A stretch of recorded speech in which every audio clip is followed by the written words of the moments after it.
ठिकाणी दरभंगा इतर ठिकाणी जाणार आहेत. ते आले नसले तरी त्यांच्या अर्धांगिनी श्रीमती मीनाताई राजावत या इथे आलेल्या आहेत, त्यांचे मी आभार मानतो.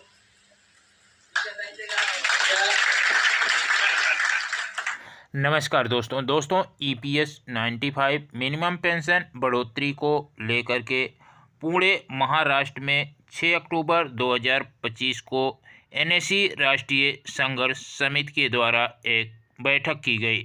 इस बैठक में EPS 95 मिनिमम पेंशन बढ़ोतरी को लेकर के क्या कुछ कार्रवाई चल रही है, उसके बारे में NSE के राष्ट्रीय अध्यक्ष कमांडर अशोक रावत जी ने बताया। दोस्तों, इस मीटिंग में EPS 95 के वृद्ध पेंशनर अपनी मांगों को लेकर के काफ़ी ज़्यादा संख्या में पहुंचे हुए थे। ये देख सकते हैं इन तस्वीरों के माध्यम से कितने ज़्यादा EPS 95 पेंशनर इस मीटिंग में पहुंचे और कमांडर अशोक रावत जी का समर्थन दिया। आपण जावं आणि आतापर्यंत काय झालं की लोकांना सांगावं त्यांचा अधिकार ऐकण्याचा. त्या एमपीला आपण म्हणू शकलो निवडून दिलं माहिती. निवडून दिल्यावर तू आमच्या एका महिन्यात तू काय कष्ट केलं एवढं सांग. आमचं हो जाऊ ते जाऊ दे तिकडे, तू काय केलं. पण ते आपण म्हणू शकत नाही, तेवढी आपली क्षमता दिसत नाही. पण तरी यावेळेस आपण पहिला चरण खूप मोठ्याने केला. नंतर आपण EPFO ऑफिसेसवर आंदोलन केलं. कलेक्टर ऑफिस, EPFO ऑफिस, मोठ्या प्रमाणात भारतभर आंदोलन झालं. त्याचे पडसाद दिल्लीत उमटले हे मी तुम्हाला आनंदाने सांगू इच्छितो आणि अभिमानाने सांगू इच्छितो. त्याच्यानंतर तिसरा चरण आपला CBTच्या मीटिंगच्या समोर राडा करणे हा होता. CBTची मीटिंग सरकार पण हुशार आहे आणि त्यांच्या हाती सोर्सेस आहे, त्यांच्या हाती पैसा आहे, सत्ता आहे, साधनं आहे. आपल्या हाती काही नाही, पळापळ आहे. ही खरी गोष्ट आहे.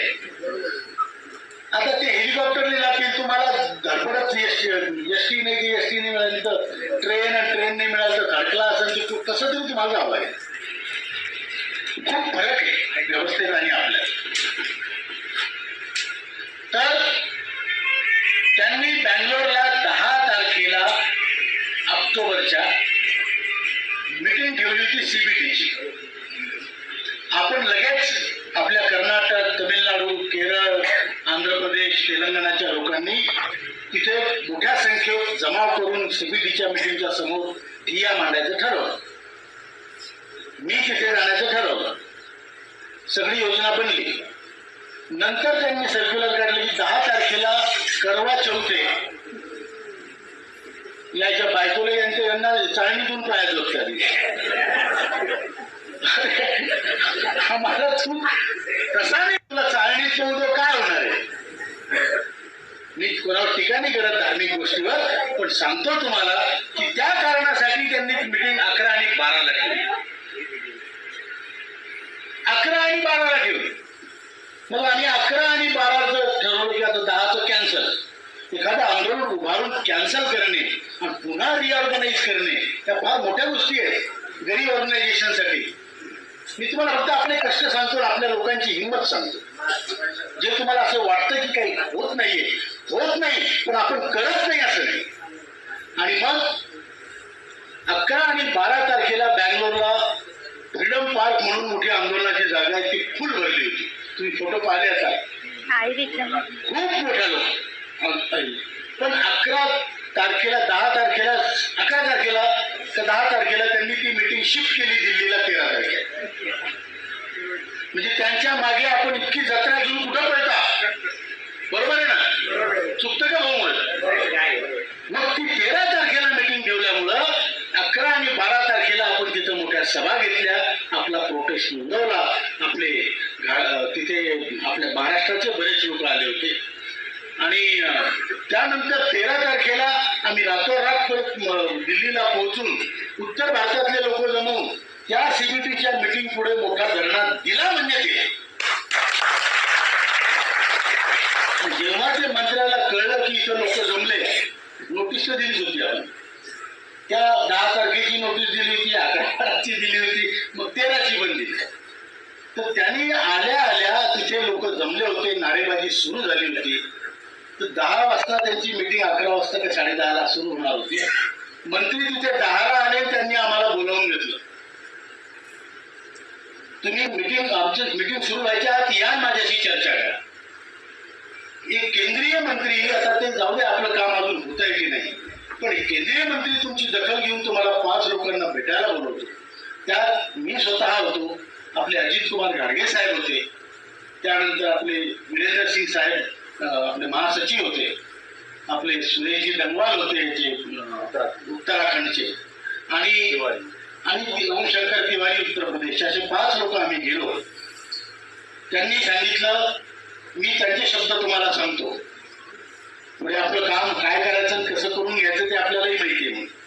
पण त्यांचे शब्द सांगतो की साहेब, आम्ही तुमचा आदर करतो, तुमच्या संघटनेचा आदर करतो. हे मंत्री म्हणाले. आता ते मंत्री पण कोणी म्हटलंच गोड बोले असतात असतील, पण आता जे म्हटलं ते सांगतो. तुमचं काही चुकत नाही, तुमच्या मागण्या योग्य आहे, पण चूक कोणाची असू द्या, चूक आमची ही आहे की आमच्याकडून उशीर होतोय. हे मंत्र्याचे शब्द आहेत. म्हटलं उशीर म्हणजे किती उशीर? 10 वर्ष रोज 200 लोक मरतात, हे स्टॅटिस्टिक्सच आहे. आणि मग अशा परिस्थितीमध्ये तुम्ही उशीर करणार म्हणजे किती उशीर करणार? तर त्यावर ते म्हणाले, मी लवकरात लवकर करण्याचा प्रयत्न करतो, मी तुमचा माणूस आहे, मी तुमच्या बाजूने, मी कामगार मंत्री आहे, मलाही वाटतं हे काम व्हावं वगैरे वगैरे. आता हे झाल्यावर आम्ही म्हटलं, साहेब आता आम्ही कंटाळलो. तुम्ही बोलले ना ते आम्ही मंत्र्याला बोललो. मीच म्हटलं, साहेब आता आम्ही कंटाळलो, तुम्ही आम्हाला बोलवता, समजून सांगता आणि आमचे काय म्हणतात आमची समजूत काढता, आणि बाहेर जाऊन आम्ही लोकांना ते सांगतो. आता तुम्ही काम करत नाही, तोंडावर आम्ही पडतो. मग हे कशासाठी करू राहिले तुम्ही? आम्हाला डिस्क्रेडिट करायचं आहे का तुम्हाला? लोकांच्या समोर आम्ही खोटारडे की या लोकांकडून काही होत नाही असं तुम्हाला दाखवायचं आहे का? ते म्हणाले, नाही तसं नाहीये, मी खरोखर सांगतो, चूक आमची आहे, उशीर आमच्याकडून होते. म्हटलं मग तुम्ही एक काम करा, तुम्हाला जे म्हणायचं असेल ते तुम्हाला आम्हाला लिखित स्वरूपात द्या, आणि ते लिखित स्वरूपात आलं की आम्ही लोकांना दाखवतो हे असं म्हणतात. म्हणजे आपण काम करावं, लोकांना एकत्र करावं, संघर्ष उभा करावा, आणि यांनी त्या नेत्यांना डिस्क्रेडिट करून टाकावं आणि संघर्षाखाली बसवून टाकावं. ह्या नेहमीच्या टेक्निक्स आहेत त्याच्यामधल्या. ते म्हणाले, मी लेखी द्यायला तयार आहे, तुम्ही आंदोलन करा, थोडं सौम्य करा, तुम्ही आंदोलन करा. उद्या तुम्ही 2:30 वाजता परत मला तुमची माझी मीटिंग शेड्यूल्ड आहे, तर 2:30 वाजता परत मला भेटायला मीटिंगला श्रमशक्ती भवनमध्ये या. तिथे भेटल्यावर त्यांनी सांगितलं, ते म्हणाले, आता पुन्हा ते गोड बोलतात का खरं बोलतात हे त्यांचं त्यांना माहिती, मी तुम्हाला जे कानाने ऐकलं ते तोंडाने सांगतो. ते म्हणाले, राऊत साहेब तुमची संघटना, तिथे मी होतो, वीरेंद्र सिंग राजावत आपले महासचिव होते, राष्ट्रीय महासचिव, त्याच्यानंतर तिथे राजीव भटनागर होते, रमाकांत नरगुंजी जे आपले दक्षिण भारताचे ते होते, आणि डंगवालजी होते. असे 5 लोक आम्ही तिथे होतो. तिथे त्यांनी सांगितलं, तुमचं संघटन खूप मोठं आहे. आता आपल्याला काही कळत नाही ना, गर्दीत किती लोक, कळतं. तुमचं संघटन मोठं आहे, नॉन पॉलिटिकल आहे, आणि तुम्ही लोक मर्यादेत राहून काम करता, म्हणून मला तुमच्याबद्दल आदर आहे. त्यांनी हे सांगितलं, मी तुम्हाला काय काय लिहून द्यायचं मला सांगा. म्हटलं, तुम्ही जे काय आपल्या चर्चा होतील, आमच्या मागण्या काय, तुम्ही कधीपर्यंत करणार, काय करणार, किती करणार, हे तुम्ही सांगा. इच्छा अशी आहे, जसं खासदारांच्या पेन्शनसाठी दरवेळेस ते रट लावायचे, आम्ही काय केलं म्हणे, त्यांची पेन्शन सेक्रेटरी जे असतात, सचिव वगैरे IAS अधिकारी, त्यांच्या पेन्शनशी त्या प्रमाणात लिंक केली. म्हणजे जर सचिवाची पेन्शन वाढली का पगार वाढले, तर खासदारांचे पण पगार किंवा पेन्शन वाढले. त्यामुळे म्हणजे तो प्रश्न कायमचा सुटला. तुमच्या बाबतीत आम्हाला हॉचपॉच करण्याची किंवा काहीतरी तात्पुरतं काही करून तुम्हाला देऊन टाकण्याची अशी इच्छा नाही. आम्हाला असं वाटतं हा प्रश्न कायमचा सुटावा. म्हणून कमीत कमी 2 वेळ कोणत्या ना कोणत्या प्रकारे, कोणत्या ना कोणत्या नावानं, कोणत्या ना कोणत्या फॉर्म्युल्यानं तुमची वर्षातून 2 वेळ पेन्शनमध्ये वाढ व्हावी DA सारखी. त्यासाठी आम्ही प्रयत्नरत आहोत.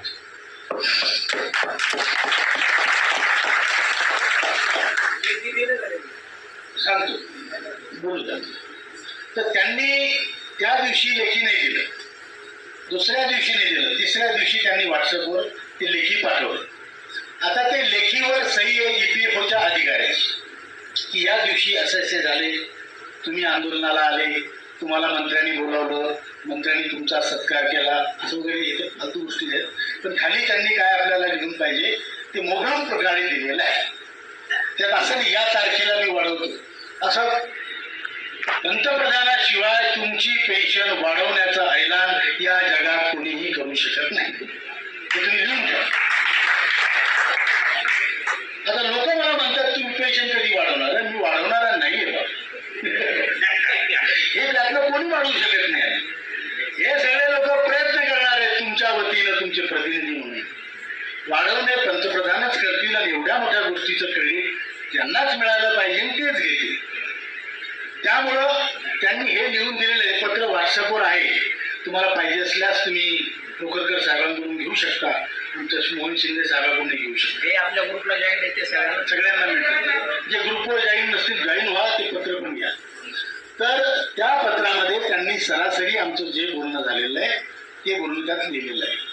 मंत्री हे सुद्धा म्हणाले की तुमच्या संघटनेचा प्रभाव इतका मोठा आहे, पुढे चालून कामगार कल्याणाच्या विषयावर अनेक विषय आम्ही लावणार आहे, त्यासाठी सुद्धा तुमच्या संघटनेची आम्हाला गरज पडणार आहे.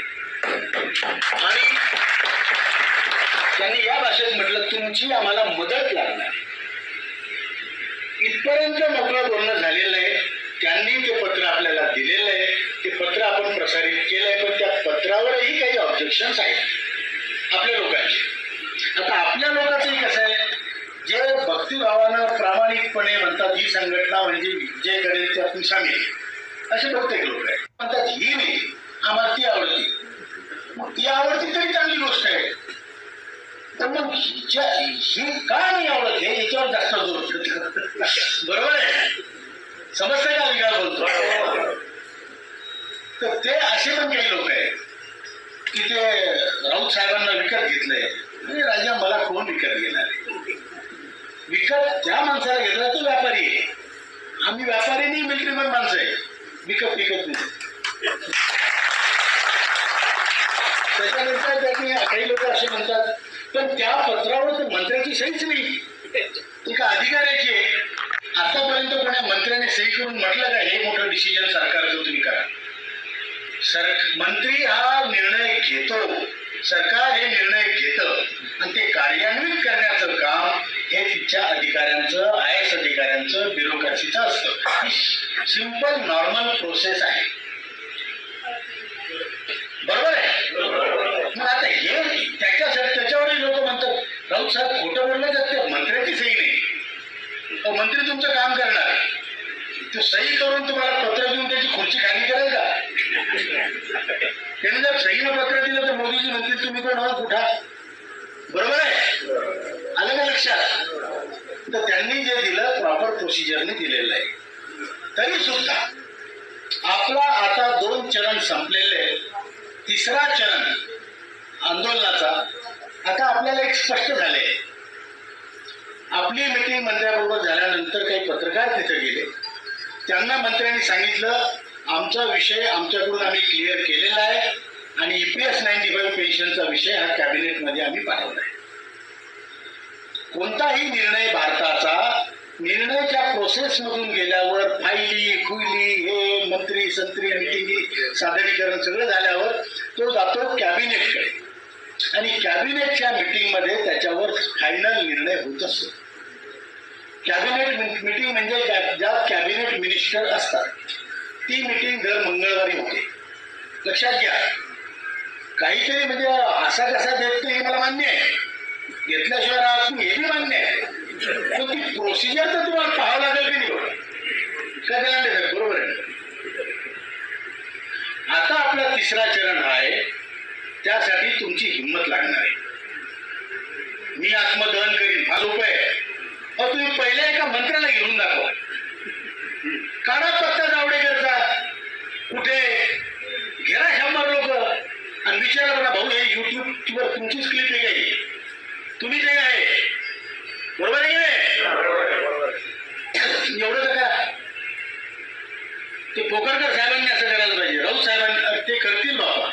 पण तुम्ही स्वतः 100 लोक जाऊन त्या माणसाकडे जाऊन त्याला विचारायचा जबाब काय, कधी बोलला होता तू हे? म्हणजे तू काही बोलशील आणि त्याच्यावर आम्ही भांडत बसावं, तू मात्र पळून जाशील, हे मान्य आहे का आपल्याला? आणि ते पण बीजेपी पक्षाचा प्रवक्ता. मग प्रवक्ता असताना तुम्ही बोलले, त्याला रिस्पॉन्सिबल तुमची पार्टी नाही का? हे विचारा त्यांना विचारा, बाकी मंत्र्यांना विचारा. आता आपला तिसरा चरण पोकरकर साहेब आहे. आपण आंदोलन केवळ नेत्यावर अवलंबून कधीच नसतं. आंदोलन हे प्रत्येक माणसावर अवलंबून असतं, प्रत्येक घटकावर अवलंबून असतं. ही एक लोखंडाची साखळी आहे, एक साखळी कमजोर म्हणजे ती साखळी कमजोर. त्यामुळं आता आपला तिसरा चरण आहे. जेवढे कॅबिनेट मिनिस्टर असेल आणि मित्रपणी जेवढे राज्यमंत्री सुद्धा आहे, त्यांना घेरणे म्हणजे की दादागिरी करणे नाही. त्यांना 100 लोकांनी जाणे, त्यांना म्हणणे आदरणीय सर तुम्हाला हे माहिती आहे का विषय, कॅबिनेट मीटिंग मध्ये आमचा निर्णय का लागत नाही, 10 वर्षापासून आम्हाला का झुलवता, 10 वर्षात आमच्या इतके लोक मेले त्याचा हिशोब कोण देईल? हे विचारण्याचं कर्तव्य तर आपलं आहे की नाही? आपण जे कोणाला की शिव्या देऊ राहिलो का? पण प्रश्न विचारणं आपला अधिकार आहे, तो आपण बजावला पाहिजे असं मला प्रामाणिकपणे वाटतं. आणि त्यात आपण कमी पडतो हेही मला प्रामाणिक. इथे नसतील आणखीन कुठे असतील. आता मी सांगतो, मला जर म्हणाल तुम्ही किती मिनिस्टरला भेटू, हो असं एकही नसेल, ज्याचं नावही माहित नव्हतं त्यातून कळलं की हा मिनिस्टर आहे, त्यालाही पण एकट्याला भेटून होत नाही. त्या कॉन्स्टिट्युएन्सीमध्ये जिथे तो माणूस राहतो तिथच्या लोकांनी त्याला भेटणे, त्याला विचारणे की तुम्ही आमच्यासाठी काय केलं. बरोबर का चूक आहे? अधिकार आहे ना. नाही बाबा तुम्ही साहेब काय म्हणतील, अरे साहेब काही नाही म्हणून राहिले 10 वर्षापासून, आपणच म्हणून राहिलो. बरोबर आहे? म्हणून त्या साहेबांना भेटा. हे आपलं चौथा चरण. आता हा 15 नोव्हेंबर पर्यंत किंवा 20 नोव्हेंबर पर्यंत आपल्याला संपवायचं. तिसरा चरण. चौथा चरण आपण 15 नोव्हेंबर पर्यंत आंदोलनाची नोटीस तयार करून देणार आहे आणि मोठं आंदोलन करणार आहे. ज्या आंदोलनात आपण काहीही करायला तयार राहू, त्याच्यावर सल्ला घेतला जाईल आणि मोठं आंदोलन करू. तुम्ही म्हणाल तर आक्रमक करू, तुम्ही म्हणाल तर डिस्ट्रक्टिव्ह करू, पण मोठं आंदोलन आपल्याला करायचं म्हणजे करायचं.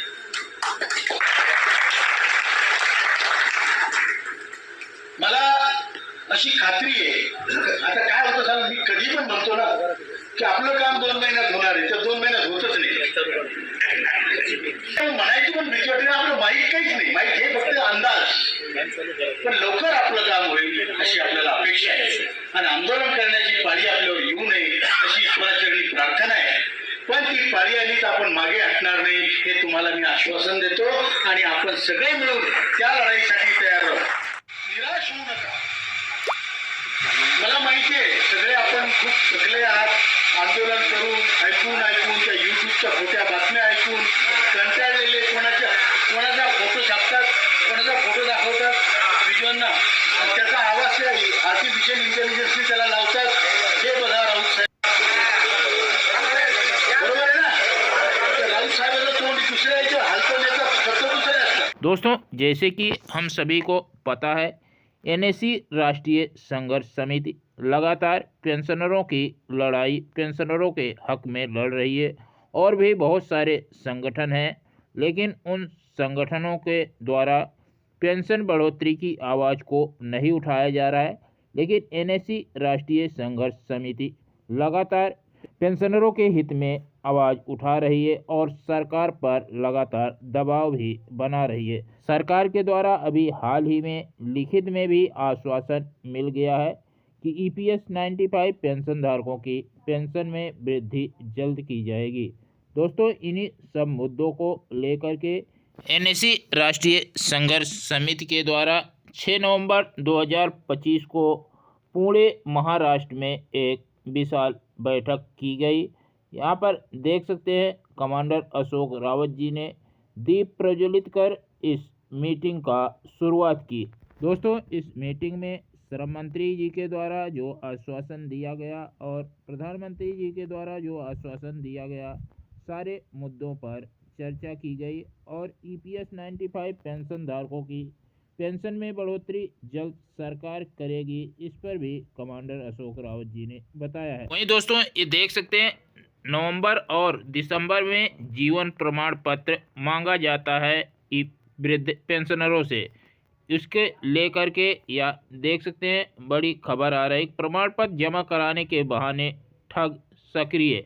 अब पेंशनरों को बना रहे निशाना, जीवित प्रमाण पत्र दिखाकर OTP व रिमोट एक्सेस मांगकर ठगी कर रहे हैं। दोस्तों, यह मामला आया है, पेंशन धारकों को निशाना बनाकर ठगों ने एक नया ऑनलाइन फ्रॉड शुरू कर दिया है।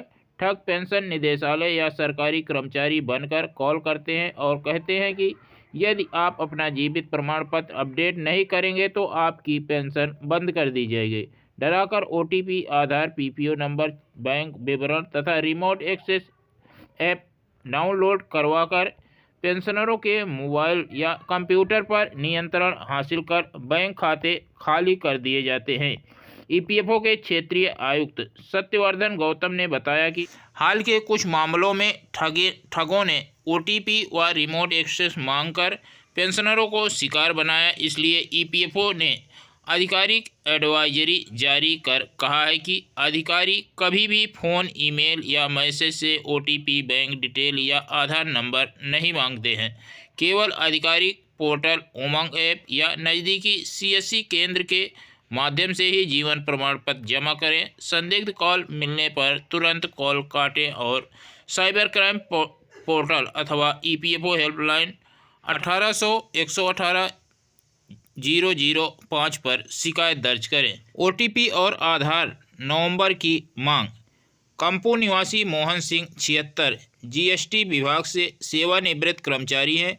उनके मोबाइल पर नवंबर माह में जीवन प्रमाण पत्र जमा करने के लिए फ़ोन आया। फ़ोन लगाने वाले ने अपने आप को EPFO अधिकारी बताते हुए कहा कि आपको एक OTP भेज रहा हूं, इसके साथ आधार नंबर भी बताइए।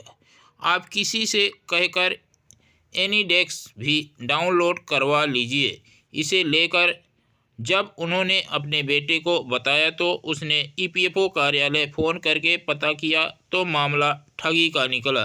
तो दोस्तों, इस तरीके से मामले बहुत ज़्यादा फैल रहे हैं, इसलिए आप सभी सावधान रहें।